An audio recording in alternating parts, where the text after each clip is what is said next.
Let's be honest here for a minute, okay? When it comes to the situation with the coronavirus and everything that is associated with it, it's really hard to find stuff to do to pass the time when you're, well, doing nothing. But there is an answer, there is a solution, and it's called Netflix. Watch the whole video to allow us to show you the shows that you need to try out while you're in quarantine. Lost in Space. I'm gonna start off with a basic one because sometimes we just need a show that makes you appreciate your family and the wonders of space. And yes, Lost in Space most definitely is that. This show launched its second season a few months ago, and its final season is coming out later in the year or early next, but that doesn't mean that you can't watch it now and realize just how good this sci-fi fantasy epic really is. If you don't know, this show is based off the now legendary TV series of the same name that came out a few decades past. It focuses on the Robinsons, a family who is trying to get their new home of Alpha Centauri, but when their shuttle ship is compromised, they get thrown into a distant sector of space and now have to work together with other survivors in order to get back. I'm sure to some of you, this is gonna sound like very basic sci-fi television, and in a way it is,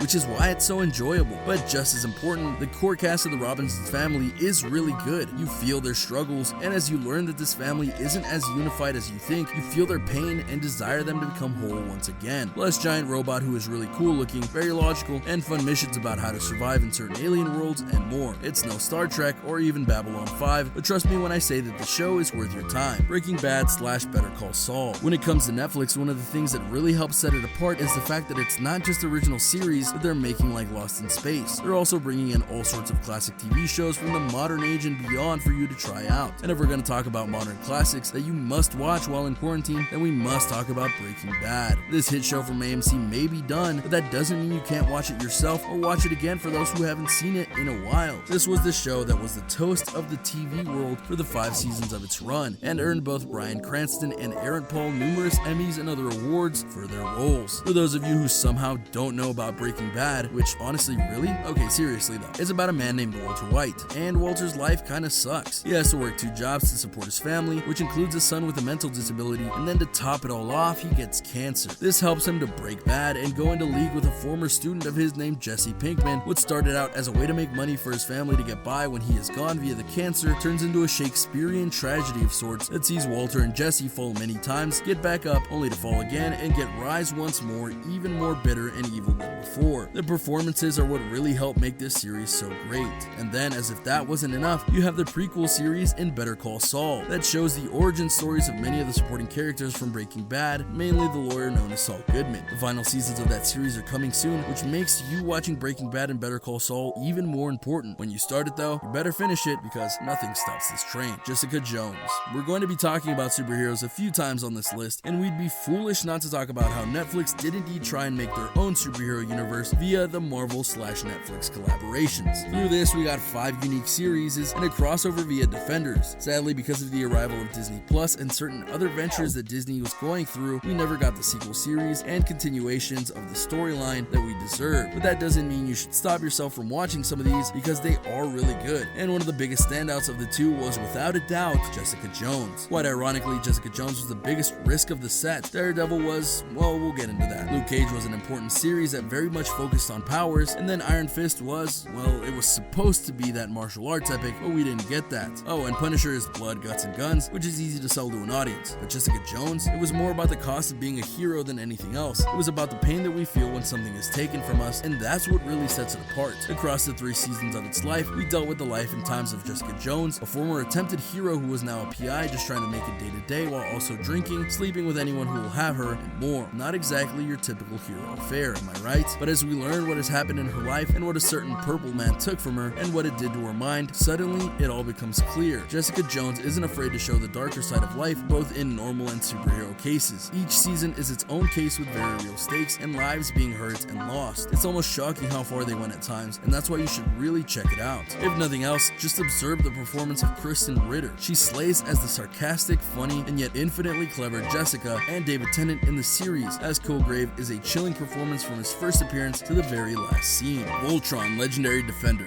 Alright, I get it. The dark tones of Jessica Jones didn't intend for that to rhyme, but I'll take it. Isn't the perfect thing for everyone. What if you have a family? What if you wanted to have your kids watch something for a good amount of time and know they'll get something good from it? Then in that vein, I would recommend Voltron, legendary defender. For those who are old enough to remember, Voltron was a legendary series from the 1980s that set the course for many shows, including Power Rangers in America. But with Voltron, legendary defender, they go a bit more anime with things in the best way possible, I assure assure you. Part of the story is still the same. 5 spacefarers stumble across the Castle of Vines and are picked to form Voltron once again to save the universe from the Galra Empire. The series plays true to its roots while also being very modern, including some of the looks of the characters, the content that they show, and more. Again, this is a kids show, but they aren't afraid to show characters getting hurt, having deep storylines of love, loss, betrayal, and death, and so on and so forth. And while season 7 is a bit controversial because of certain storylines and its ending, it's still an overall great series that both parents and kids can enjoy. She-Ra, Princess of Power. For those who are still looking for a kids show but are wanting one that will inspire their young daughters, you should go and have them watch She-Ra, Princess of Power. In the original He-Man series, She-Ra was He-Man's cousin, and she was kind of just there. Her spin-off series wasn't much better in showing off the character. However, She-Ra, Princess of Power is a much better take on the character, set to a modern style of animation and storytelling, and it's very much for the girls who are looking for someone to look up to. In this take, She-Ra is very much not the hero we think of her to start, but once she accepts her heroic destiny, she must unite the other princesses and fight against her past life in order to bring peace to the land. Since its arrival, She-Ra has been one of the most beloved of the Netflix originals, and in fact, it's just been announced that the final season is coming, which means it's a perfect time for your young daughters to catch up on the series so that when it arrives with its final tales, they'll be ready. Supernatural. There are factors that go into trying to find the perfect Netflix show to binge, and without a doubt, one of the best reasons to watch a show is because there's a lot of content to be watched. We're going to be talking about a few CW shows in these last few entries, and one of the major shows that has defined the channel since its birth is Supernatural. In fact, it is the only show still on the air that was born during the channel's life as the WB. Rest in peace, kids, WB. Anyway, with Supernatural, we find ourselves in our world, but it's a world where monsters, gods, demons, and more also exist, and as a result, humans have to rise up and fight these monsters so that not everyone else dies. Key among these is the family Winchester, headed up by the brothers Sam and Dean. Their mom was killed by a supernatural force when they were young, and thus them and their father became hunters to kill monsters, save people, family business. Over the course of the next decade or so, Supernatural grew from a cult franchise, it almost didn't get renewed for a second season, into one of the biggest and most important shows on the channel and beyond. It got its own conventions, its stars became super famous and rich, and so on and so forth. And now currently on the CW, the 15th and final season airing, which means that by the time you binge watch seasons 1 through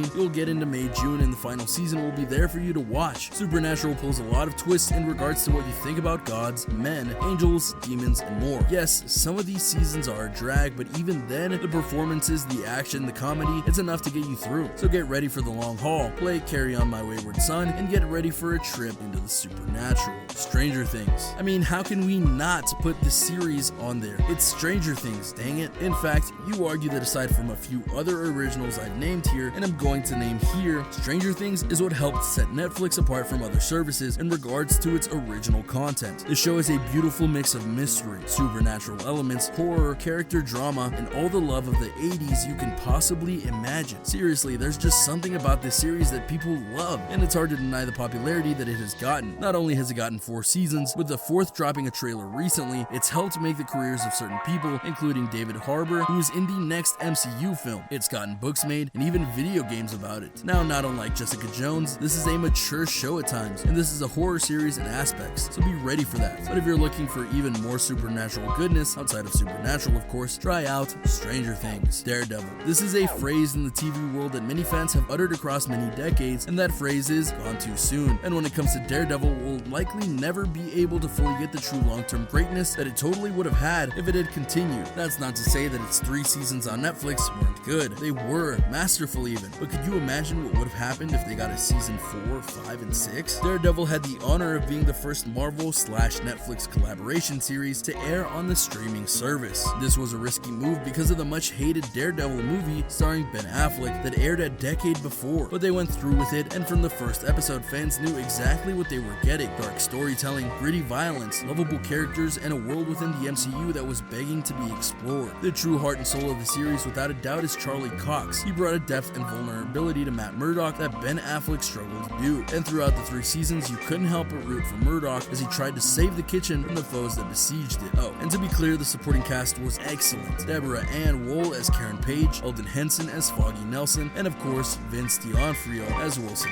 Fisk. Single-handedly the greatest villain in all of the MCU. Fight me, I don't care. And as if the storylines and the characters weren't great enough, the fight scenes in Daredevil are legendary. They were the ones who truly brought the one-shot take fight hits to the mainstream here in the United States, and it was awesome. The hallway fight in Season 1 and the prison fight in Season 3 were proof that the fight teams knew just how good they could be. How this show was never nominated for an Emmy is beyond me. Sadly, after the masterful third season, which gave us a live-action take on the legendary Rebirth arc from Daredevil's comic series, the show was cancelled even though there were more stories to tell.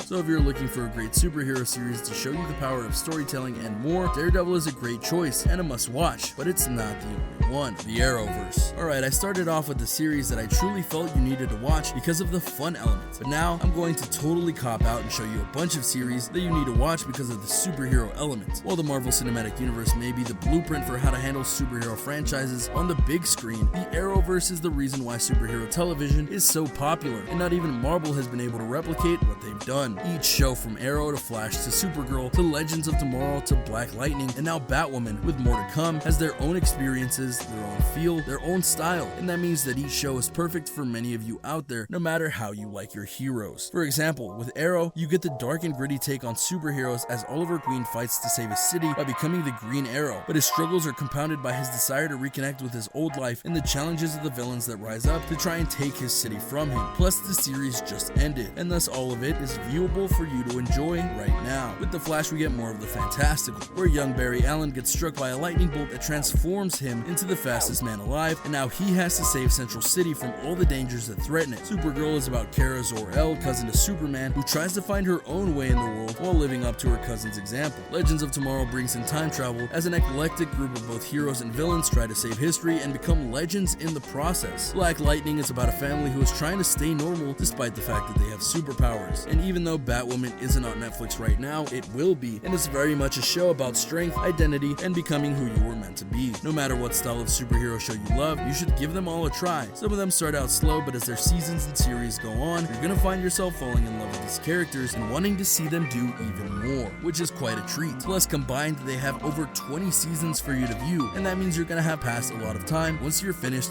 with them all. Oh, and if you don't even try and watch them, you have failed the city. And there you have it, a look at the many Netflix shows, both originals and binge watches, that you need to enjoy while you're doing a quarantine. Which of these shows do you feel you're going to at least try out? Which ones have you already seen and hopefully enjoyed? Do you have a series you would recommend for people in quarantine? Let me know in the comments down below. Be sure to subscribe, and I'll see you next time on the channel.